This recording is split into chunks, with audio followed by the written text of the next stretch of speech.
Hey guys, it's Doc, and it's time again for this wonderful video series about what did I pick up at the comic shop on Wednesdays.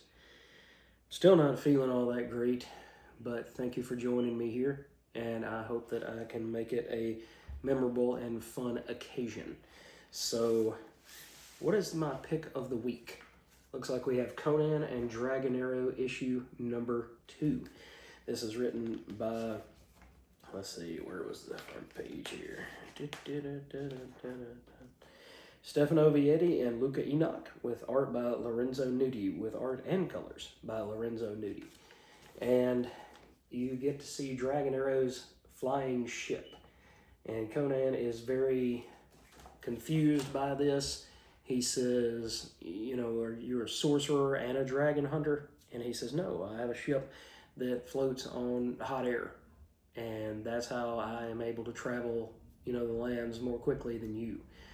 And Conan keeps saying that this land that he speaks of, he doesn't know where it's at.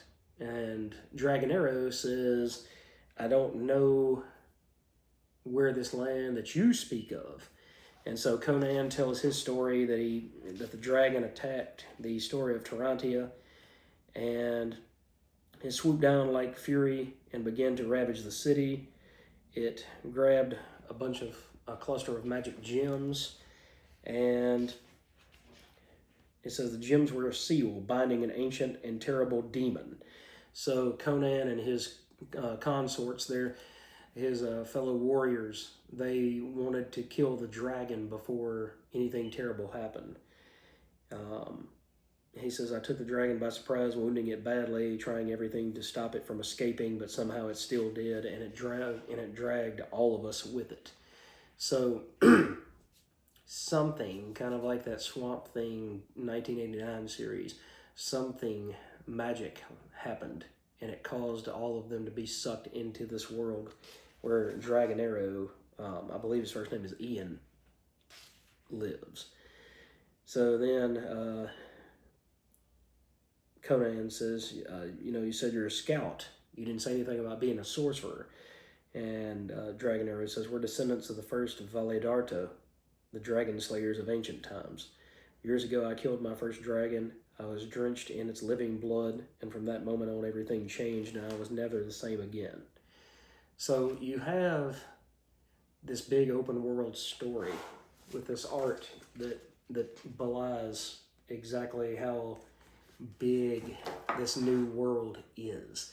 It's almost like a Lord of the Rings where Frodo, or where the two hobbits are taken, Merry and Pippin, and you get the Pact of Three. You get the dwarf and the elf and the ranger going after him, and they go over hills and dales, over mountains and snow drifts and things like that. And that's what is going on with Conan and Dragon Arrow. They are searching for this dragon to retain those gems, to regain them, so that nothing further, bad happens in this world like it could have in the other one. And in the end, you get to see that they're attacked by some other creatures, and Dragon Arrow says it's the wyverns. We have to protect ourselves. So this has turned into a really good, really solid romp throughout the world of Dragon Arrow. And you get to see that they are more similar in character and in bravery than either would like to admit. They both puff out their chest when the other one walks into a room, but at the end of the day, they're both there to do good, not to cause harm. So, excellent book. Titan is still a very well-meaning and even-tempered controller of Conan. And they're not just putting out books with Conan just to put out books. Instead, they're putting out things with substance. They're putting out things that grow the legend of these characters by Robert E. Howard. And Dragon Arrow is not one of those characters, but he fits into the world of Conan very easily and very Loctite. Secondly, we have the continuation and I believe the penultimate issue of Dead Samurai by John Dolmayan, Ryan Benjamin. And who is Mr. Boland? That is Miss Boland. Colorist is Pippa Boland, and letterer is Josh Reed. And I'm still really enjoying the covers to these books, but there needs to be some narration boxes. There needs to be some additional backstory given as to what is exactly going on, because it's not very many characters, but I'm having trouble keeping up with who is who and keeping up with their motivations and things like that. The Ryan Benjamin artwork, I can't knock it. It is really solid. He still has the chops after all of these years. But at the end of the day, I just can't help but feel that by just having dialogue and not really having any kind of editorial oversight where they're talking about, where is this church, things like that. What is the purpose of the zombies? There could be so much more depth added to this book, and I love it. I love it so much, and I love the moody artwork on these covers by Bill Sienkiewicz, but I just need more depth to this story. So if there is a volume 2, which I really hope there is, because I enjoy this, I really have fun with this book, but I just want more of it. I need more substance, guys, to go along with the action, with the pomp, with the circumstance, with the flash. I need something deep, something resonant to keep me entertained.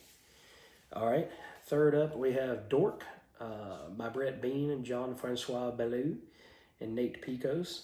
And here is a story where you see a naked dork run in and come into contact with a sorcerer.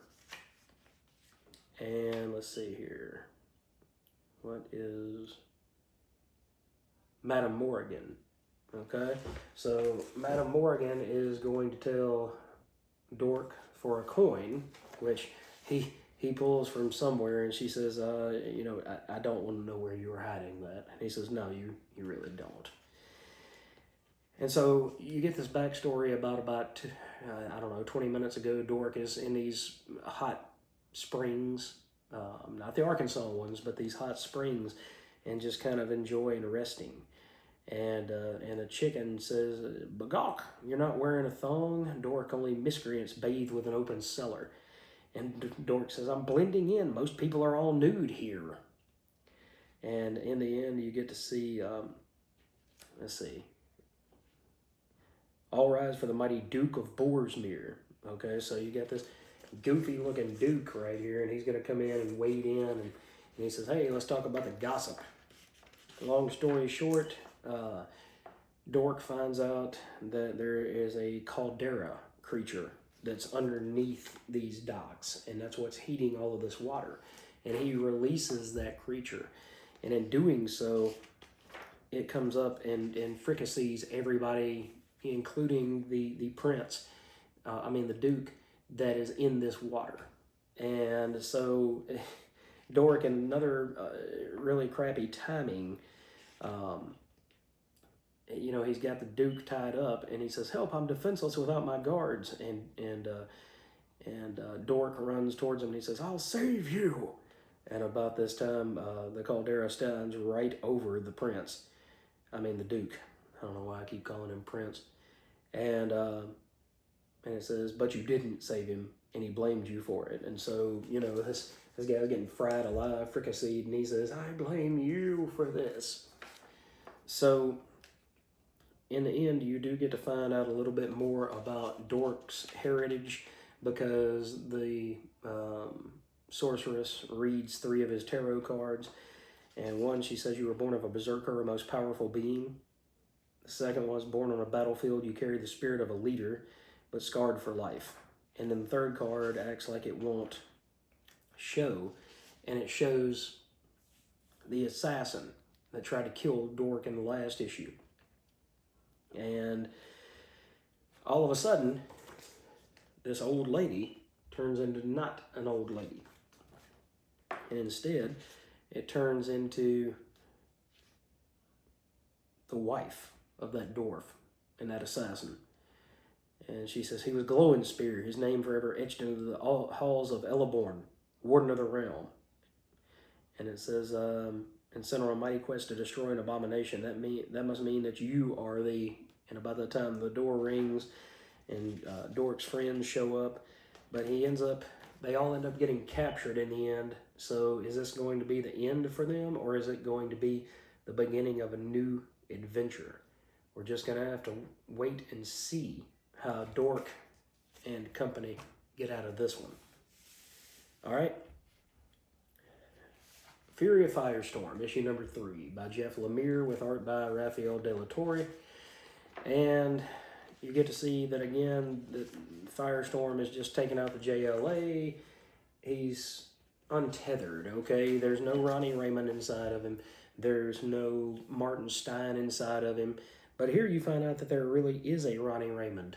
Ronnie Raymond is inside of him, but the Matrix that Professor Stein created to create the Firestorm character, it needs two to balance it out. It needs one brain and another brain. And so since Ronnie has shut him out, then the Firestorm protocol has taken upon himself to just act. And let's see, so it cuts back a long time ago, and I lost some respect for Professor Stein for what he did here. His consort that night says, "You're going to give the power of a god to a teenager who can barely pass intro into physics? What makes you think you can trust this Raymond kid? What makes you think you'll be able to control him?" And Professor Stein says, "Ronald Raymond's mother died years ago. His relationship with his father is strained and he needs a parental figure, and I'll become just that. I've already begun grooming him for this." So now you see the dirty part of Professor Stein. He was not all altruistic. And in the end, Warbird ends up finding Professor Stein. And he says, I told him he couldn't be Firestorm alone. It has to be two. It must be us. But he refused to take me back. He hates me, you see. He hates me for what I did. So then it goes back to those earlier pages, and it shows where, let's see. So he quote unquote finds the bomb, but then you see kind of a wicked smile, like a smirk, come over over Professor Stein's face. And the bomb goes off, and he says, "I sacrificed Ronnie Raymond to save us all. I created God, and now God is angry." When Ronald discovered the truth that I manipulated him and lied to him, he was furious. So he's headed back to Pittsburgh. But what is his true mission? Why is he coming back to Pittsburgh? It created more drama between Ronnie Raymond and Professor Stein. But I don't like the idea that Stein duped him like that.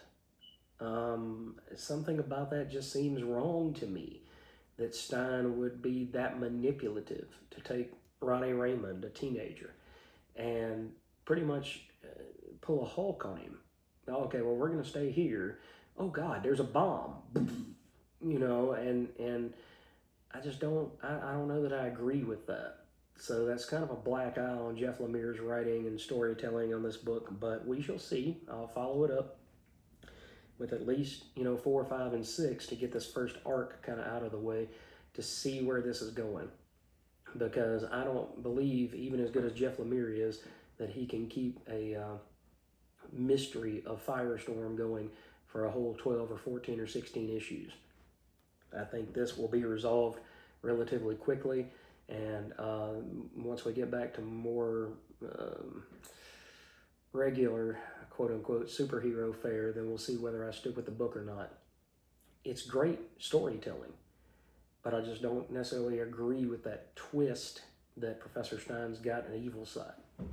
Maybe it's just the fact that I like to see the best in people, and in doing so, then when you see their true colors, then it kind of hurts me.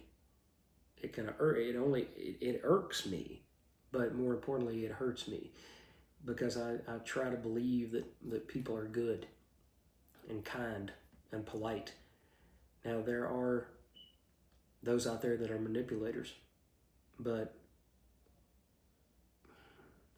thinking that one of them is in your inner circle, one of them that you trusted for all these years, no wonder Ronnie really, really hates Professor Stein right now. All right, guys, we're getting through this list pretty quick, but I'm still not 100%, so I hope that you're getting what you need out of this and that you're enjoying it. I don't want to just sit here and ramble and ruin your day and my day and everything. I want you guys to really get something out of these videos, and I hope that you are. All right, we now have the conclusion by Paul Jenkins and Christian Rosado of the Century miniseries. And you get to see Robert Reynolds, as always, be a hero.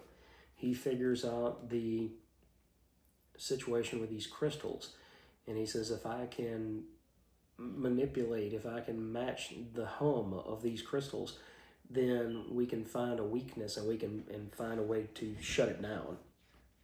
And let's see, what did he say exactly? He says, I need someone who can speak math because I'm pretty sure this thing is sentient. I can't rely on clock because we need Himyan intuition, not predictive analysis.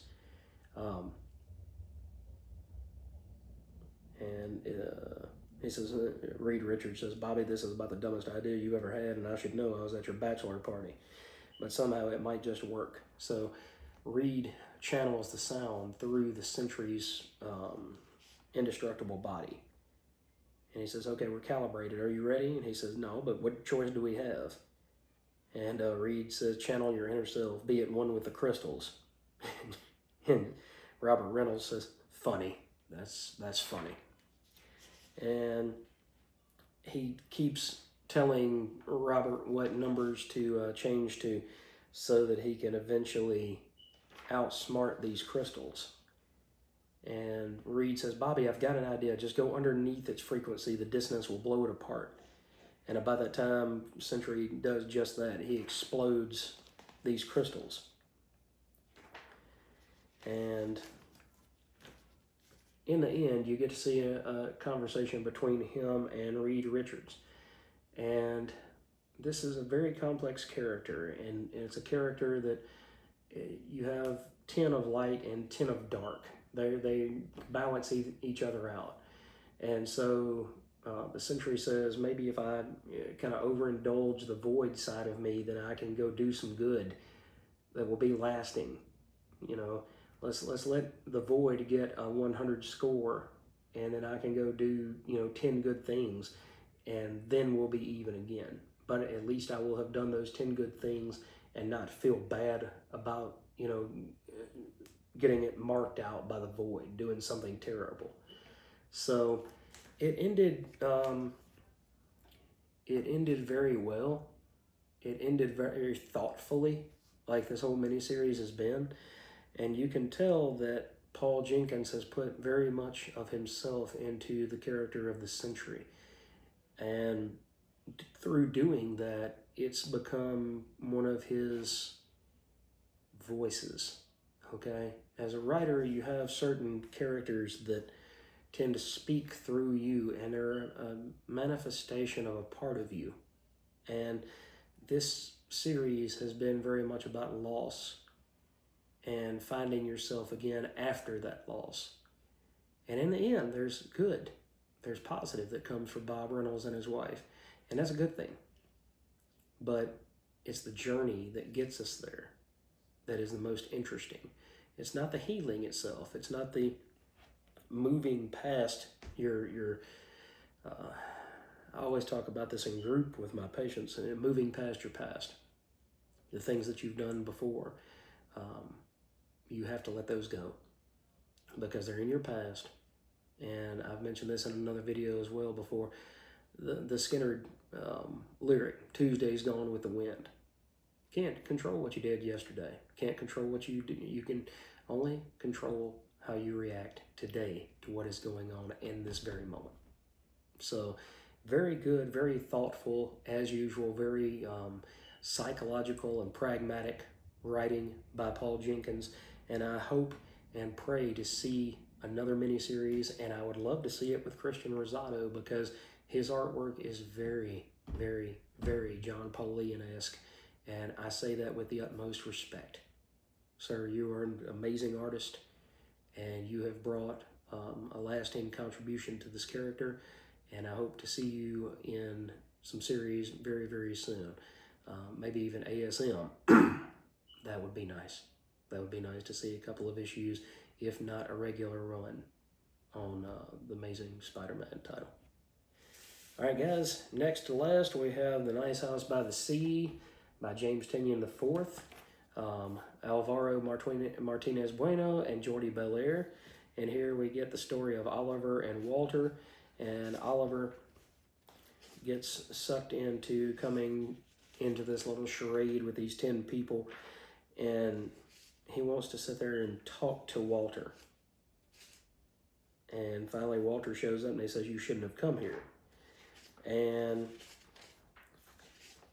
in the end, let's see, he says, it's good to see you, Walter. And Walter says, don't lie to me. I'm not lying. I miss you. I miss you pretty much every single day, and it's awful not talking to you.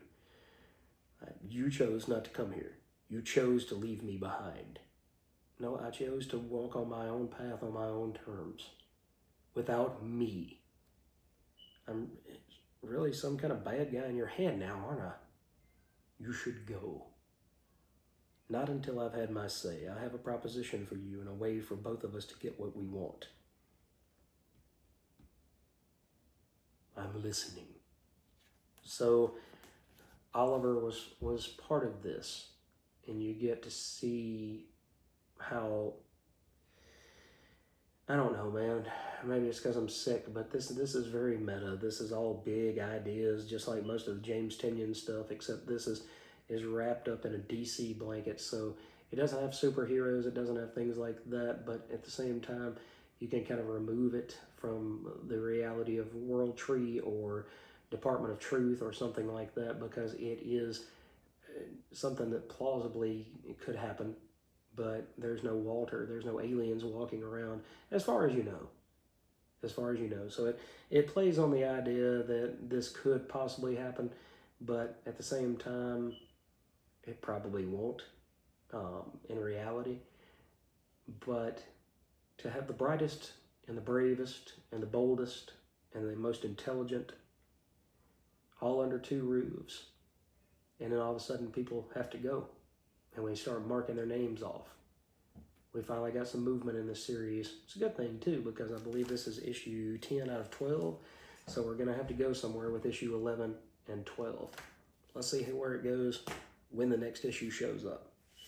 All right, and to finish it off, guys, my voice is starting to go and my energy is starting to wane a little bit. The Thing on the Doorstep, issue 5 of 5. Simon Burks, Willie Roberts from Image. This is a H.P. Lovecraft story, and you get to see finally what has happened to the friendship between Daniel and Edward and his wife, and you get to see a finality. You get to see moving on that you rarely get to see in stories. I've heard it said before that happy endings are for lazy writers. Sometimes. But if these stories go to those places naturally and they're not forced, I don't see that they're lazy. I see that it's a natural conclusion. I think I've mentioned this in videos before, but the ending to Game of Thrones had people, demanding that they reshoot the entire last season of the show. And I haven't watched that show in a while. But I honestly believe the way the show ended was the only way that naturally it could end. I've read books like that before, that people got really, really pissed off at the way the book ended. And I was like, it's the natural conclusion to the story. It's the only way that the story made sense to finish. And they're like, yeah, to you. And I said, yeah, and to the writer as well. And even though you love these characters, even though I love All of these characters that I read about, they are created by other people. They're not my creations. And even so, my creations, they speak through me, but they speak through the filter of me. Okay? It's hard when you don't believe in murder, destruction, robbing a bank. Sometimes it's hard to get your mind around those things and make them for a compelling story, because you're just like, I can't understand where this person is coming from. My wife and I have scraps about that sometimes, and I tell her it doesn't make sense to me. Whatever it is that we're talking about, it doesn't make sense to me. And her response is, it doesn't have to make sense. If it is the way it is.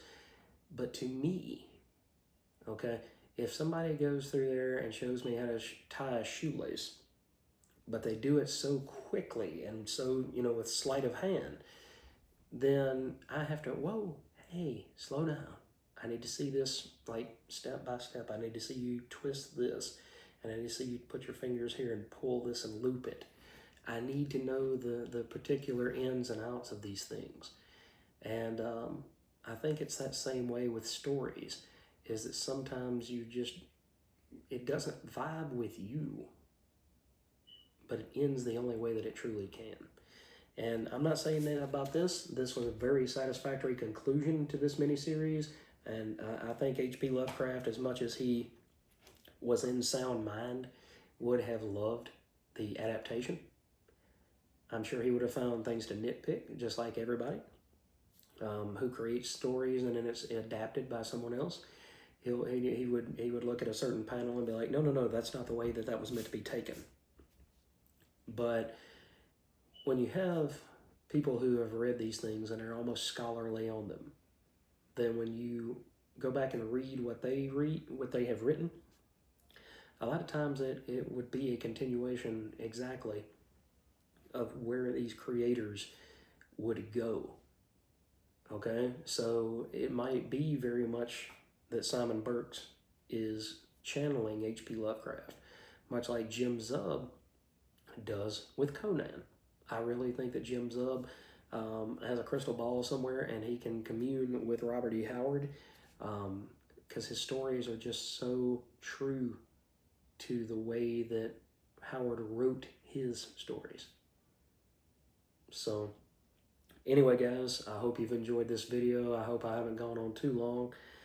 And I'm going to go get some rest before I have to go to work. But thank you for watching this video. If you haven't, please like and subscribe to the channel. Once I get over this sinus junk, then I will be much more energetic, and we'll be back to reading, writing, and arithmetic, guys, with Doc. We will be back to the excitement level that you guys are used to. And I think I've got some videos in the pipeline, but I think I'm going to read the next couple of issues of Amazing Spider-Man and perhaps go back to my Mark Bagley retrospective, maybe read an issue or two of Thunderbolts and go back to those retrospectives as well. And who knows, I might go back and rewatch the second episode of Sandman at some point and have a video out talking about that. And at some point, I don't remember off the top of my head, guys, but X-Men 97 Season 2 is coming sometime this summer, either in June or July. So when that comes, look forward to those videos popping up again where I go and talk about those episodes as they come out. Thanks again, guys. Like and subscribe to the channel, please. Let's keep growing. We're almost at 300 subscribers. Let's keep pushing to get to that 500 that I keep talking about. And in the meantime, be good, and I will see you guys next video.